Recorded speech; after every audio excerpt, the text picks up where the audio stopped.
दुनिया में गरीब और धनी दो किस्म के लोग रहते हैं। अमीर होने का कभी घमंड नहीं करना चाहिए, कभी किसी गरीब इंसान का मजाक नहीं बनाना चाहिए, क्योंकि समय सभी का अपना अपना आता है। आज मैं एक भाई और बहन की कहानी सुनाने जा रही हूँ। गरीब की कहानी बताऊँगी। चलिए शुरू करते हैं। एक गांव में एक गरीब किसान रहता था। उसका एक बेटा और एक बेटी थी।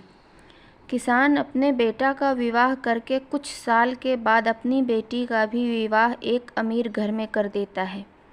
बेटी बहुत अमीर घर में गई थी। उसके घर में नौकर चाकर काम करते थे। किसान अपने दोनों बच्चों का विवाह करके इस दुनिया से चला जाता है। बेटी को धन की तो कमी नहीं थी। वही बेटा बहुत गरीब था। किसी तरह खेती मेहनत मजदूरी कर अपने परिवार का पालन पोषण करता था। उसकी पत्नी भगवान भोलेनाथ शिव की बहुत बड़ी भक्त थी। गरीब होने के बाद भी वह भगवान से कोई शिकायत नहीं करती थी। वह थोड़े में ही गुजारा कर लेती और अपने परिवार के साथ खुशी से रहती थी। वहीं उसके पति की बहन धन ज़्यादा होने के कारण घमंडी थी।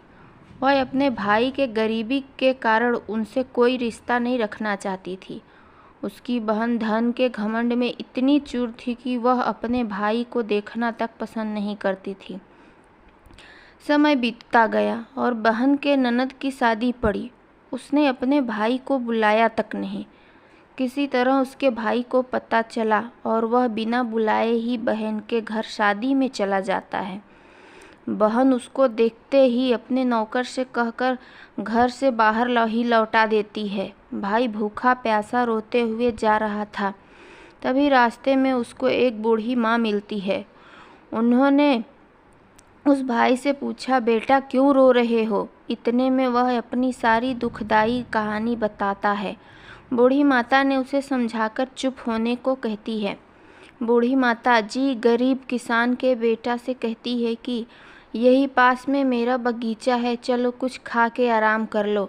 दोनों बगीचे में जाके खरबूज खाते हैं। फिर बूढ़ी माता ने एक थैले में खरबूज और कुछ खाने पीने का सामान रख के उसे वहाँ से घर भेजती है। घर पहुँचने के बाद बच्चे सब अपने पिता के आगे पीछे घूमते हैं। उसकी पत्नी अंदर से पानी लेकर आती है। तुरंत थैला हाथ से लेकर देखने लगती है कि मेरी ननद ने क्या दी है। बेचारा भाई वहाँ से चला जाता है। उसकी पत्नी जैसे ही उस खरबूज को काटती खाने के लिए, उसमें बीज के जगह हीरे मोती चमक रहे होते हैं। वह बहुत खुश होती है देखकर। फिर अपने पति के पास जाकर कहती है, दीदी को हमारी गरीबी नहीं देखा गया है, इसलिए इतने सारे धन दे दिए हैं। बेचारा किसान भाई सोच में पड़ जाता है और किसी से कुछ कहता नहीं है। अब बेचारा भाई भी बहुत धनी और पैसे वाला हो गया। भाई के अमीर होने की खबर धन के घमंड में चूर रहने वाली बहन को पता चला और वह बिन बुलाए अपने मायके यानी भाई के घर आती है। यह देखकर भाई मन में मन सोचता है, जब मेरे पास धन नहीं था तो बहन मुझे देखना तक नहीं चाहती थी। फिर भी वह और उसकी पत्नी ने उसका आदर सत्कार करते हैं। कुछ दिन बाद बहन को ससुराल से बुलावा आया।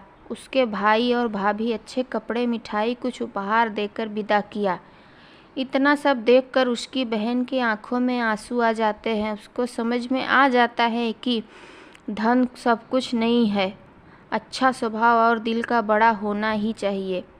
बड़ा भी होना चाहिए। इस कहानी से हमें ये शिक्षा मिलती है, हमें कभी भी किसी की गरीबी और मजबूरी का मजाक नहीं बनाना चाहिए। गरीब के कारण किसी से रिश्ता नहीं तोड़ना चाहिए। समय कब कैसा करवट ले लेती है, गरीब अमीर और अमीर गरीब हो जाता है। इसलिए समय के साथ आदर सत्कार और प्रेम से रहना चाहिए। अगर कहानी अच्छी लगे तो प्लीज़ लाइक कमेंट और सब्सक्राइब कीजिए। ज़्यादा से ज़्यादा शेयर कीजिए।